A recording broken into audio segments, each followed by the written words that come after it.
Hi, it's Diane, and I'm very excited for my new book, Daily Meditations for Visionary Leaders. Check it out on my website, visionsapplied.com/meditation. Now, on with the show.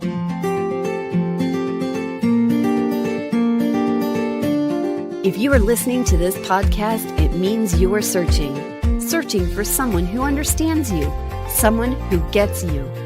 You are yearning to be understood and to belong. Welcome to the Someone Gets Me podcast, where we help smart, talented, and sensitive people navigate an often insensitive world. Let's welcome your host, ambassador, author, speaker, and mentor, Diane Allen. Diane has the experience and knowledge to educate and inspire, as she has been there and understands your unique intensities and their challenges. Hello, friends. It's Diane again, and welcome to Someone Gets Me. Today we have an episode that I've been thinking about for a while and have answered some questions regarding this topic recently. The name of today's episode is, As You Transcend, Be Sure to Include. And this has to do with when we decide to make changes in our life, whether we do it on purpose or somebody suggests them, or maybe we just innocently start doing changes and realize later how important they are. Because as human beings, learning is so important. And learning is something we're all always doing. That's why I teach retreats. That's why I work with people individually and write my books. And that's why you even are listening to this podcast. Because all of us are always learning, at least the way I see it. And I don't think learning has to be very formal or like in a classroom setting all the time. Sometimes the best classroom, if you will, or learning environment is our own life, day to day, interaction to interaction, situation to situation. Sometimes that's where I learn the most. And that's also one of the places I suggest to my clients to really pay attention, because our world is all surrounded with opportunity to learn. Now, the reason why I say transcend and include is because lately I've been hearing people say, well, I'm learning this new thing, so I don't have to do the old anymore. Or now I'm doing this, and so everything else is kind of bad or old or irrelevant. Well, I want to say that it's not irrelevant, first of all, because without that previous thing or information or way of being, you wouldn't have been poised to receive the new information or way of being. So not all things need to be thrown out. Now, we might choose not to engage in them anymore or live a new way, but that doesn't make them unimportant, and it doesn't mean they get to leave, because if we pull that piece out of the puzzle, then the puzzle's not complete, is it? Even if we add the new one. So including where we've been and what we've done and all of our life experience into our woven history, if you will, the tapestry of our lives, allows us to have more depth and richness and goodness as we transcend where we are into something new and better and greater, but without forgetting or without ripping holes in our history. And I think that that's a really important thing when people have things they regret or things that they wish didn't happen maybe, and we want to forget them, or we want to pretend like it's not there, or we want to move on, if you will, without acknowledging what happened. And that creates all kinds of problems for us, and it doesn't work very well. I have a couple examples that have happened recently around me. One was in my own life and the other one was around me, but it's the same types of things. One is I take these quilting and sewing classes, and I love them. And I just learned how to quilt and do some of these things and use this amazing technology of this sewing machine I bought with a computer in it and everything recently, not very long at all. And I know how to sew. I learned how to sew when I was younger. My mother actually taught me, but I hadn't sewn in a long time, and I have never made a quilt or never had to be concerned with piecing things exactly perfectly and all of these things and learning these systems. And so I've only been able to do it and have fun because I believe in having a beginner's mind. And even with all the knowledge I have and all the skill set I have in the world, I don't know very much about this at all. And I keep learning. And every time I take a class or every time I'm with my friend who does it way better than me, I think, oh my gosh, I'm never learning anything, even though I know I am. Sometimes it triggers that old belief of you'll never get this or what's wrong with you or whatever. Even though I've transcended those, I don't believe those things anymore. And I don't live in that world. And if in a sewing class something happens that triggers that old way, those old emotions can come up. And so the way I transcend them is to remind myself of who I am and where I am and give myself a little TLC, right? So without including my history in my world, when these emotions come up that aren't exactly current and they are not something that I would say about me today, when they come up, if I don't acknowledge them as part of my history and I try to pretend like they're not there or avoid them, or worse yet, think I actually have to forget them because that's crazy, then I create more problems for myself. Whereas what I do instead is, that was part of my history. Maybe share it with somebody or not, and then see how I'm different and what's happened and changed, and honor the process while still honoring my own journey. And then that way I receive the healing and I feel better about myself and I can live in the current moment without having history haunt me and upset me. So I've transcended and included my life's journey as I learn this new thing, this new leisure skill activity with people who know way more than I do.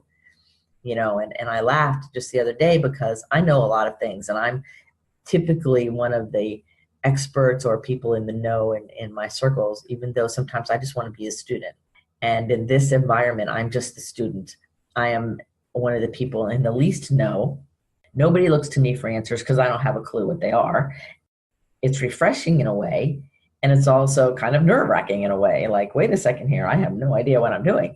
But yet my things come out pretty, and I like them. Are they as beautiful and perfect as the award winners? Absolutely not. But they're fun, and I learned neat things in the process of it. And I'm transcending my old way, and I'm including the old way in my learnings and my lessons. So that's just an example from my recent life regarding my quilting and sewing classes and my adventure with that. Seems like a little thing in life, but sometimes it's those little things that can teach us amazing, bigger lessons, just like piecing all the things and making everything match. Those are a big deal. Think about our own life. Do all your pieces of your life join together in a beautiful way? Are all the seams and joints and interfaces and intersections of your life coordinating and matching in a way that is beautiful? Or is it all mismatched or maybe has holes in it? So there's so many different ways to use the analogy, and one of the people who teaches me was laughing one day, and he goes, only in this quilting do you take a perfectly good piece of fabric and cut it up to make something out of it. And it's true. We cut up all this beautiful fabric and make something even more beautiful with all the little pieces. But before we can make the even more beautiful thing, we have to be willing to cut up and take apart something that's already appears to be whole and complete, to put it with other things to make something greater.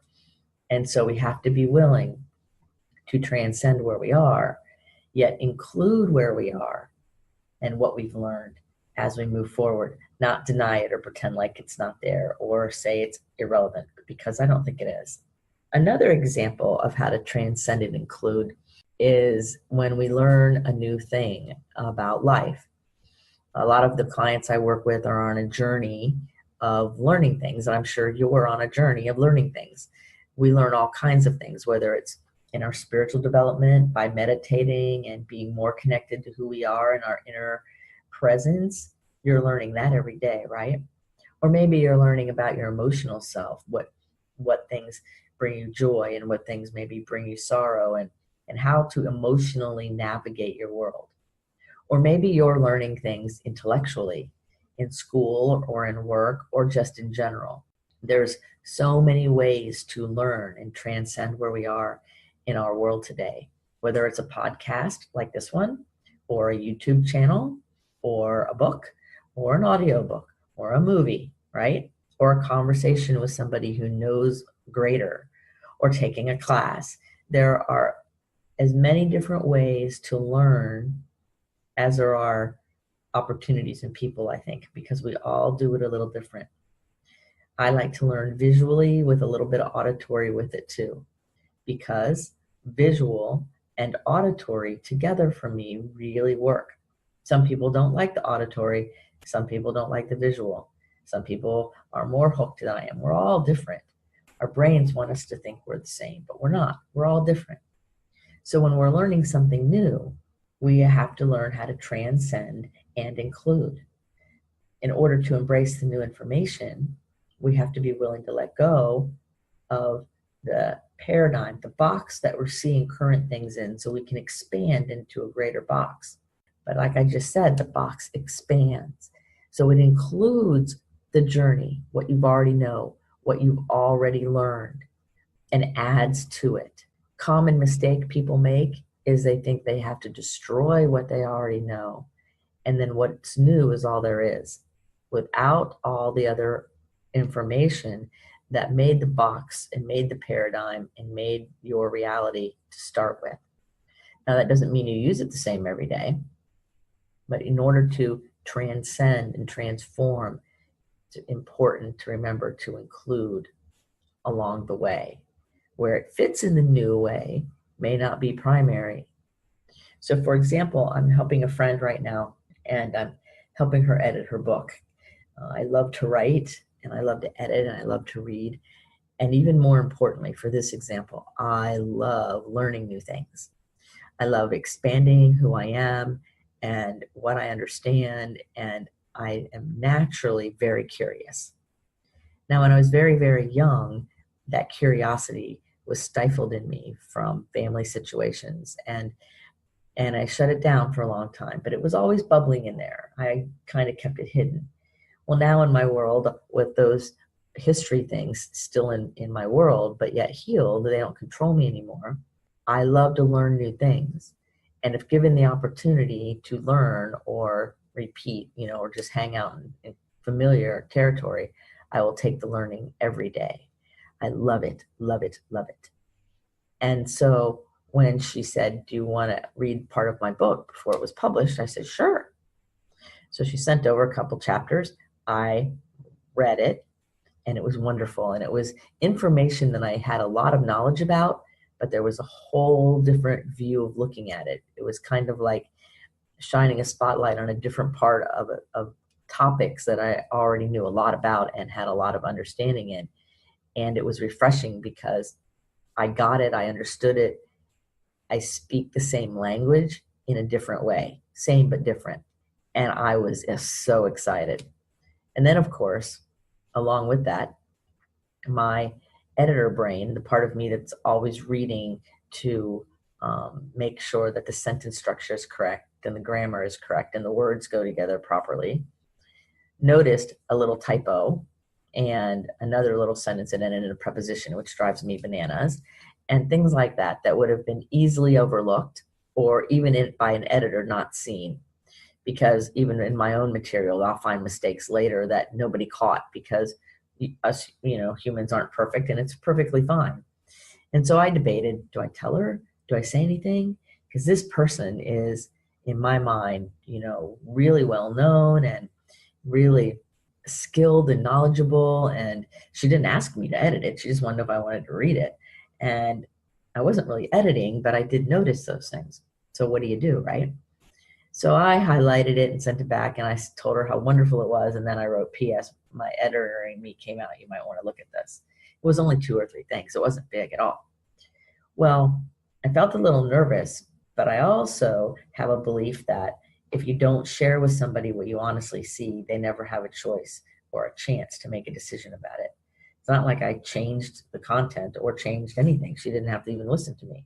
So I felt good, the fact that I kept my integrity in being a helpful person. And what happened as a result of that was the request for me to edit the whole book. because she saw that I saw things that other people who said they would edit for her did not see.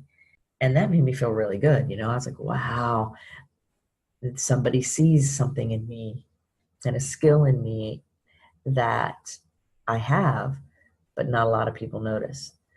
And she wanted more of it. In order for me to embrace that, I have to be willing to transcend what I think I know, including what I know, and be willing to make things bigger, like a flower opening up or anything that gets larger.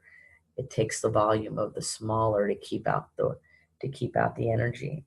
So I'm working on the book and I'm learning all kinds of great things. So I'm transcending my own knowledge by reading and learning and dialoguing with her about it.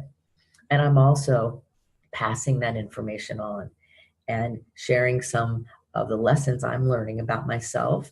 And I can also see some of my clients in it so that all of us get a benefit, which is her goal. She wants people to be benefited by it. And so it's not even out yet, and there's benefit already happening. I'm willing to transcend what I know in order to share more, and she's willing to transcend what she knows and allow greater, amazing possibilities to happen. So we both are transcending and including. And those are just a couple examples. They happen every day all around me. I'm always learning something new, and I like to honor where I am and then move forward.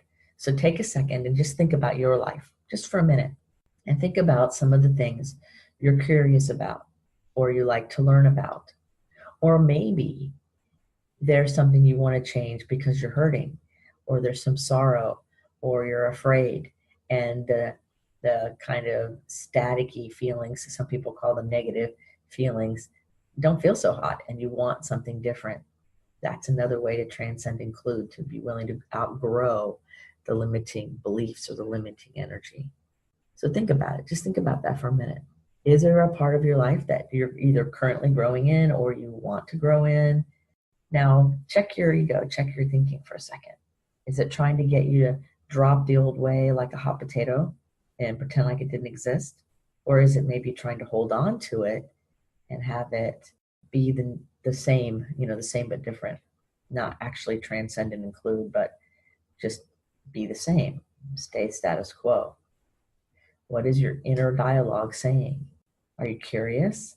Are you asking questions to learn more and expand? Are you being the student in your own life? Or are you trying to play master and wondering why things aren't going so well? See, though we have the power to create our world with our words and the way we act and everything, we also are students of it at the same time. So what I've learned in my life is when I pay attention to what I'm thinking, feeling, and doing and saying, and the result of it, I have the choice then to make any alterations I'd like in order to create something new. Now I have to be aware of delayed gratification issues and wanting everything to happen right now. I'll think something new right now, and then in 30 seconds or an hour or maybe 2 hours, I expect the whole world to be different, because that's not how it works. We can have an epiphany on a spiritual level or emotional level, and the human physical form and the dense world around us, it takes a little longer for it to show up. It also takes consistency. And so if we're not being consistent, then it's not going to show up in the way we would like. So remember that your universe is expanding. It's always expanding. Our universe is always expanding. When we have the decision and we live in an always transforming and transcending and expanding way, we become more aligned with our universe in general, right?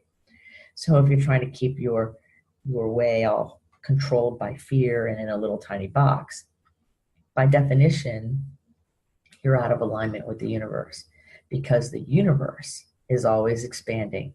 It's always becoming more complex and more diverse.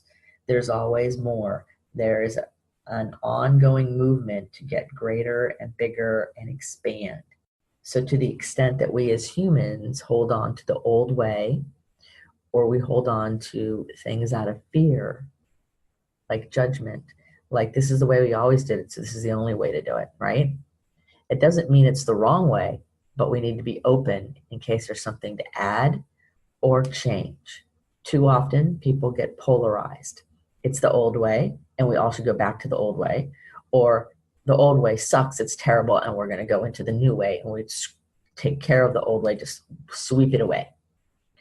Well, both of those polar opposites are equally guilty of the problem. Neither of those are the answer. Holding on to the old like that's all there is, that's not the answer, because the universe is expanding and growing, and we're expected to do that too. But jumping over here to the grow, transcend, the world is a place to outgrow, whatever that means, then that's equally guilty, because that's denying the road, it's denying history, it's denying the beauty of the fabric that got us to where we are. And yes, some of the fabric of our own lives and of this world isn't as beautiful as it could be. Some of it even clashes. Some people did not have an eye for color or anything if they were making this quilt and this fabric. Oh no, it's ugly, right? And it's part of it. It's part of the lesson. It's difficult to imagine something more beautiful and to see something more aligned and beautiful without having a good understanding of what isn't. It's impossible to really know. Now, spiritually we can know, but humanly, I don't know. I don't think so. I think that all of it serves a good purpose. So when I see people saying to throw away the old and pretend like it wasn't there and only live in the new, they're in a dangerous, precarious place, because it was the lessons of the old that poised them to be able to walk into the new. It was those lessons of the old thing that poised you to get to the new place.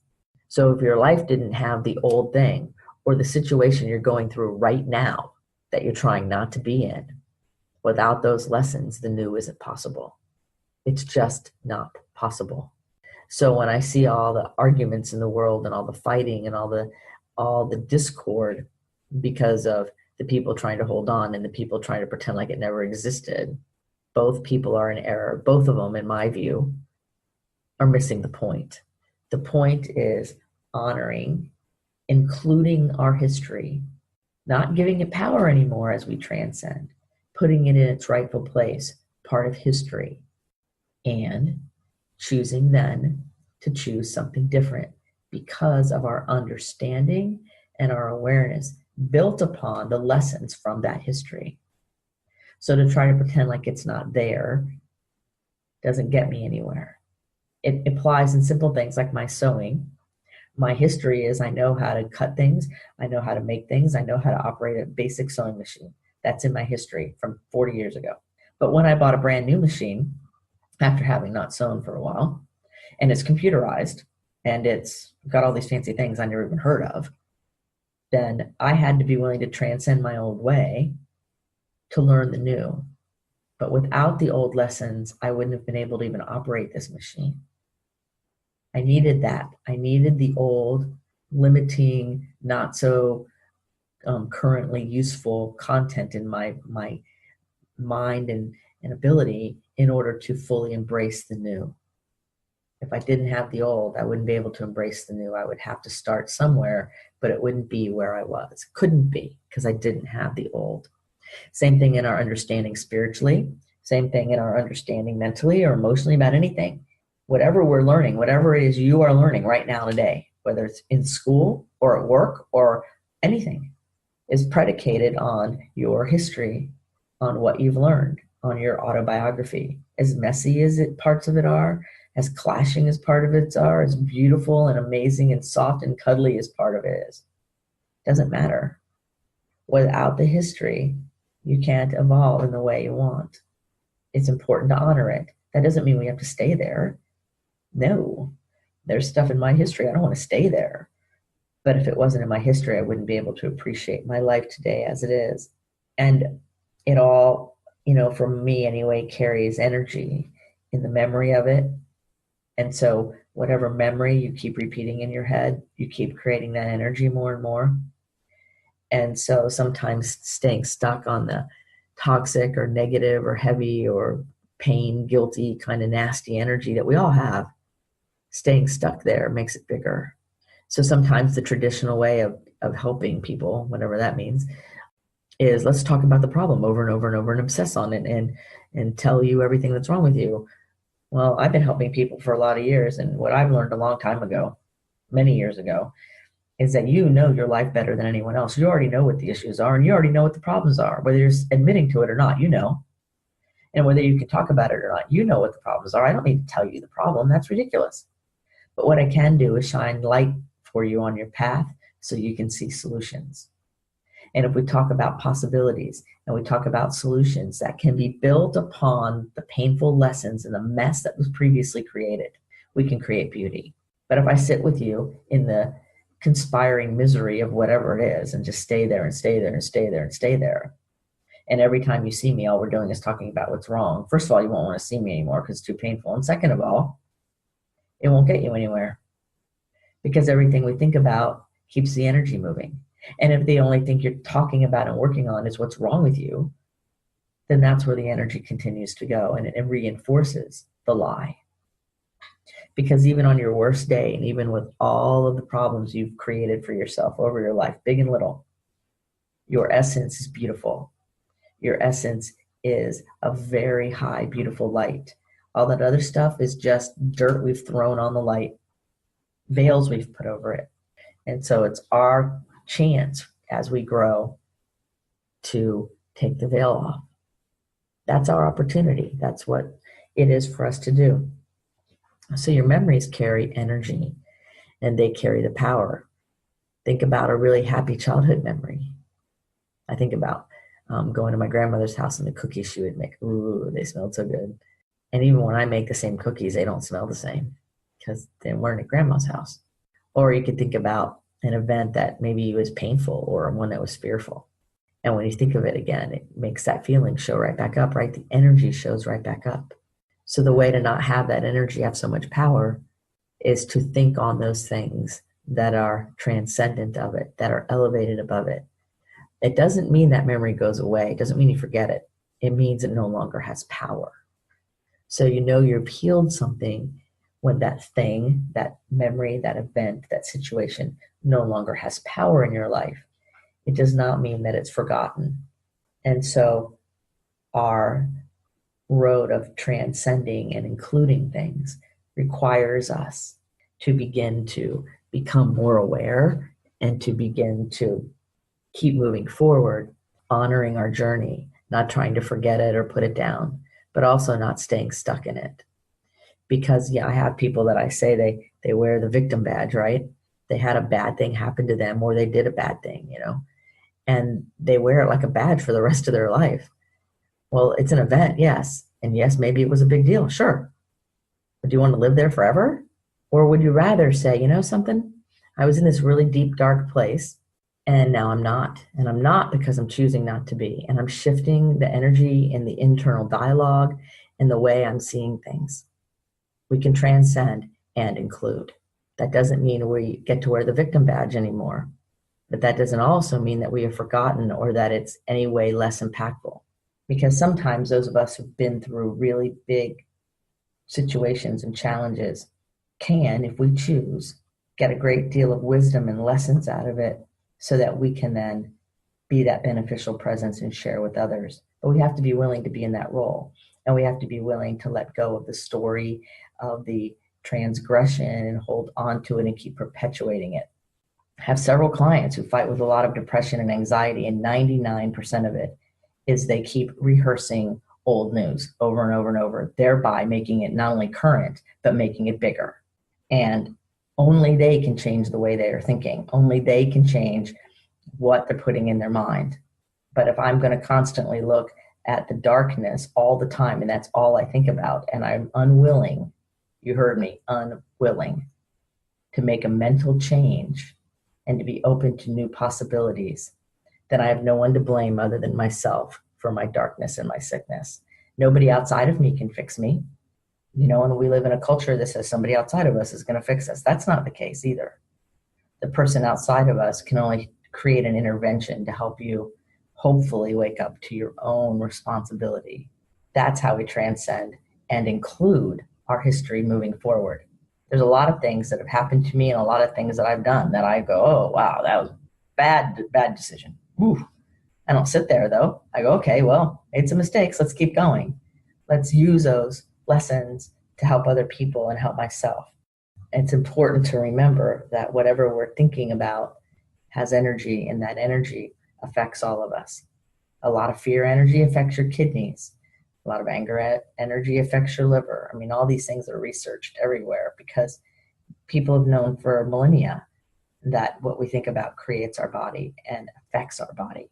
So if you're right fighting, like looking for what's right or wrong, or you're in that place where you're holding on to the old hurts, I want to encourage you to maybe shed some light and allow yourself to hold on to the new love and kindness and generosity, to maybe the compassion of yourself and others for your journey. Messy as it might have been, and messy as it might be right this moment, there's always other choices, there's always expansion, there's always something you can do to benefit yourself. So as you ask better questions and you shift your thinking a bit, you're then able to shift your life in a way that works for you, maybe more effectively. And so instead of saying this is right or this is wrong, or asking questions like what's wrong with this, or who said you could do that, things like that that have underlying meaning and judgment, you could ask yourself, even if you're in the middle of doing behavior you wish you weren't, like an addiction, any addiction. My definition of addiction is that we can't get enough of what we don't want. So some people have food addictions or fear addictions or anger addictions, or they're addicted to anxiety or drugs or alcohol. In every one of those cases, that person will tell you they can't get enough of what they don't want. And if they don't make a change, it'll kill them. And they know that. Some people give up. Some people don't want to give up but don't know any different. So I'm suggesting that you ask a different question. And you start with the question, how is this serving me? Because human beings only get and only do what we get rewarded for. So as we do things, the more reward we get for them, then the more we do it. So somewhere along the line, the things that we're doing or feeling have served us. Now that doesn't mean they're serving us now, but they've served us. Sometimes if you're in a tremendous amount of emotional pain and nobody around you can help you with it and you don't know what to do and you feel alone, and then you get drunk or you eat a lot of ice cream or whatever it is, and it numbs the feeling, then you learn behaviorally that this thing, the substance, relieved the pain. So you probably get involved with the substance more than you need to get rid of the pain. So now I suggest it's time to let yourself heal the pain instead of numbing it.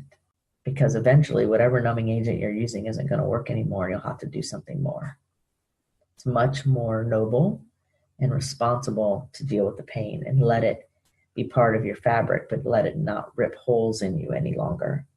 And then maybe after you ask how is it serving, you can begin to ask questions about ways you can transcend the pain maybe that you're in, or the grief you're in, or the fear you have, depression, anxiety, or maybe transcend overthinking or right fighting, always having to know the answers.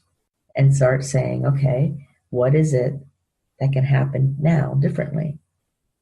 How can I move forward? How can I have a better life, right? How can I blank, blank, blank, whatever. And so as we learn these new questions and we ask better questions, we get better answers. That's how it works. One step at a time, one change at a time. So as I go about the rest of my day today, I will be asking myself more effective questions. So as you go about yourself and your life, and you look within and you look without, realize that everything in your world has been impacted and created by your thinking and your actions and your words. So if there's any part of your life right now that you think, I think I'd like it a little different, you can start right now. You can start right this moment during this podcast, shifting what you're thinking about so that you can transcend the spot you're in you'd like to change, including it in your history and taking away its power by creating something new. So in my friend's book I mentioned, she has a lot of information in there I don't know yet. And as I was reading to edit, I noted for myself things to go back to and meditate on and learn more about, and things to ask her about so she can teach me. That's the way I'm going to transcend and include for my world. And then everyone around me gets the benefit, right?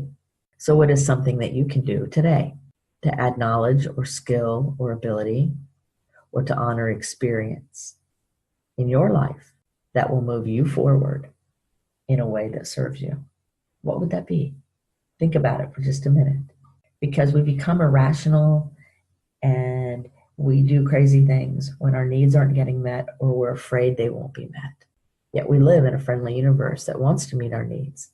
Sometimes you might stop the good from coming to you by what you're thinking. It's kind of like playing a song with the bass up really loud and the subwoofers boom, boom, boom, and shaking everything. And you're wondering why you can't hear the high notes, the beauty of the high spiritual angelic notes. You can't hear them because the bass low vibration is so overwhelming. So maybe go into your equalizer of your mind and crank down the bass a bit and up the treble and the high notes. Could be the same song with a completely different vibe and a completely different feel, just by mixing it up a bit. So I'll leave you on that note. It's important as you honor who you are as this amazing, bright, talented person, as this person that you are with good ideas and a yearning that all parts of you are meant to grow and transcend and move forward and expand into this universe. That's what you're here to do. I see it in you. It's important that you remember to include all of who you are and all of your experiences so that you then can be free. I want to thank you for listening to this podcast. Be sure to transcend and include so that you can be more free and more alive. Thank you for spending this time with me. It's been a real honor sharing some of my ideas, and I really hope that you have benefited and that you're grateful. But most importantly, go use them. I'd really love to hear from you, and you can tell me how some of these ideas have impacted you, whether you agree with me or don't agree with me. It's not about that. It's about us thinking. So shoot me an email and let me know what you think. And if you have any topics you'd like me to talk about or a person you'd like me to interview on the show, send me that too, because my goal is to be here to serve you. And without your input, I'm just going off my intuition, which is pretty good. I have good intuition. And it's also nice that if you have something that you would like specifically, I'm here to serve you in whatever way I can. So until the next episode, remember that as you keep your face to the sun, the shadows fall behind you. And the most important thing in the world right now for you is you. Open your heart and open your mind and allow your own inner goodness to show up. You'll be glad you did. Are you tired of searching for someone who understands you? Join our Facebook group, Someone Gets Me. In this group, you will be able to connect with others who are intense, sensitive, smart, talented, and wanting to be understood. Diane shares her insights and teachings, and you can connect with others. Join today.